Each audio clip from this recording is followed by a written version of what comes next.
For the first time, nagkaroon ng traffic sa kabilang lane.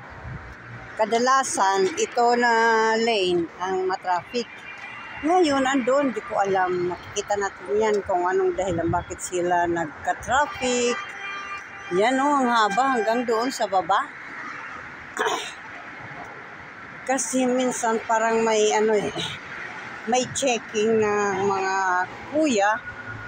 Yung kasi mahigpit kasi tayo dito ngayon sa Jordan. So nagkakahigpitan, halos lahat ng mga sasakyan ay pinapara. Inaalam kung sinong walang mga papel, walang working permit. Ayan, hanggang doon.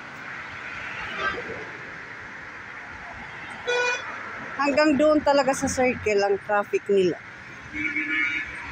Something is wrong, sabi pa. Hindi yan talaga sa kabilang lane, hindi yan talaga nagkaka-traffic. For the first time. So, akyat tayo ng overpass para tayo makatawid.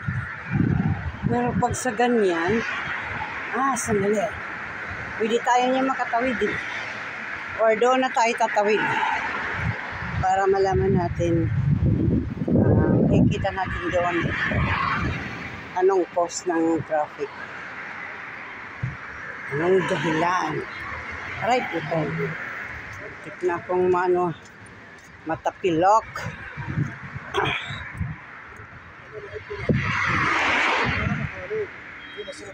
Alamin natin ang dahilan ng kanyang traffic. Alam ko yan, may checking yan. May checking sa circle. So, mangyayari nito ay maglalakad tayo.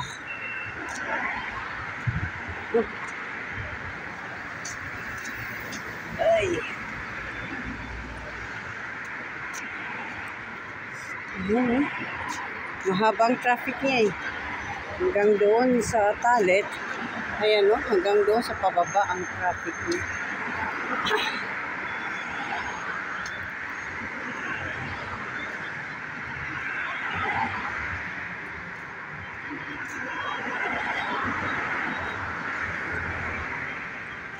Talagang ito ay masasabi na heavy traffic.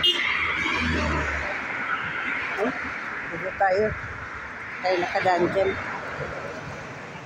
May harang na sasakyan.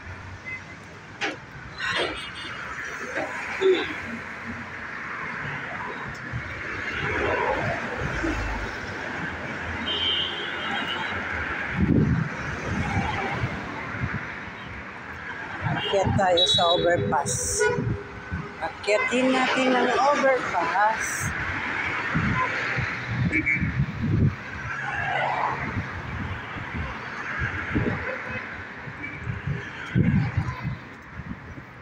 Para makita natin.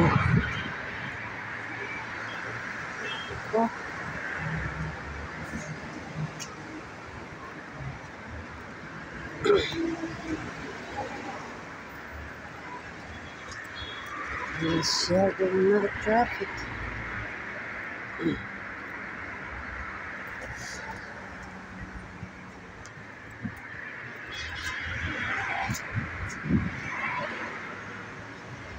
Wala na ang traffic. Okay naman na.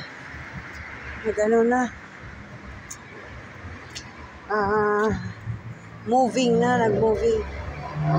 Akyat tayo ng overpass para malaman natin ang cause of traffic. Ay,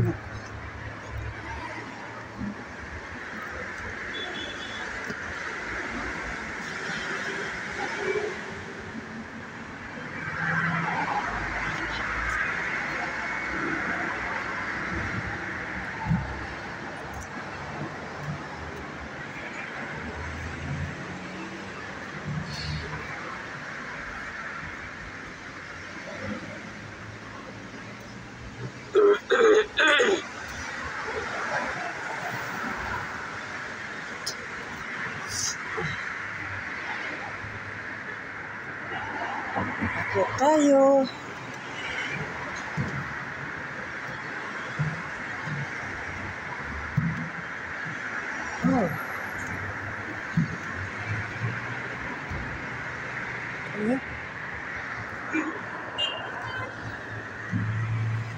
Parang may isa kasing lugar dito, yung Ismisani, na laging traffic.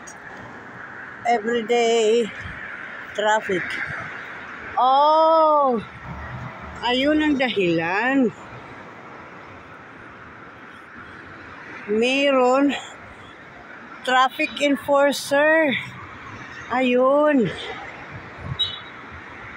Ayun. May traffic enforcer.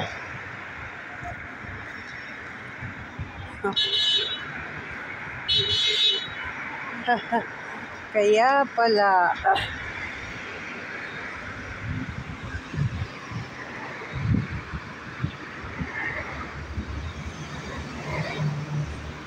Ayun oh. Meron palang ayun oh, may traffic enforcer. Yun ang nagpapa-stop sa mga sakyan. Kaya nagkakaroon ng heavy traffic.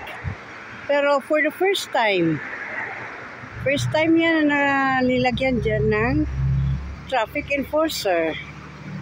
Ayan.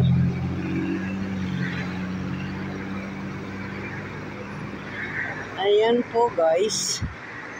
Okay.